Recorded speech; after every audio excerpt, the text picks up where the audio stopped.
आज हम बात करेंगे गैलियोफोबिया के बारे में, यानी ऐसा खौफ जिसमें किसी भी इंसान को जो शार्क मछलियाँ हैं उनका खौफ होता है।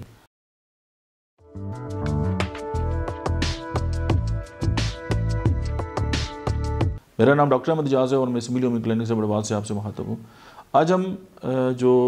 शार्क मछलियाँ हैं उनके खौफ के बारे में बात करते हैं। उसमें होता यह है कि कोई इंसान शार्क मछली के बारे में सोचने से, उसको देखने से भी जो है उसके अंदर जो एंजाइटी है वो स्टार्ट हो जाती है और उसको लगते है, हालांकि उसको पता होता है कि वो एक महफूज जगह पे है, लेकिन उसकी जो तबीयत है वो ख़राब हो जाती है। अब अगर वो किसी एक्वेरियम के पास खड़ा हुआ है या किसी बीच पे है,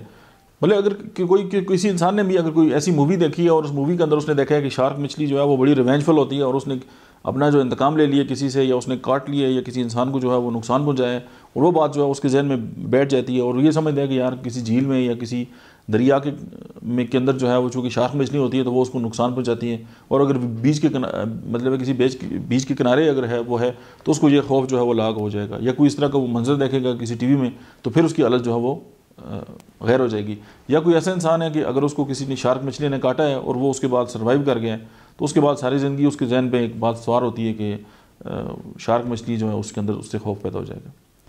तो किसी भी एंजाइटी की तरह होम्योपैथी में एंजाइटी की मतलब है कि सैकड़ों जो है वो मेडिसिन है, तो आप कोई भी दवा जो है वो अकॉर्डिंगली उस पेशेंट के लिए इस्तेमाल कर सकते हैं। लेकिन ये कि जो बड़ी अद्वियात है उसमें एकोनाइट है, मेंसिनेला है, आर्सेनिक एल्बम है, और उसके अलावा जो है वो कालीफॉस है, तो सल्फ़र है, सोराइनम है, एक्सेस है, तो ये सारी अद्वियात जो है वो जो गैलियोफोबिया है उसको जो है वो एड्रेस करती है। आज के लिए इतने ही, मिलते हैं नेक्स्ट वीडियो में, तब तक आप देखते रहिए डॉक्टर अहमद इजाज़ ऑफिशियल।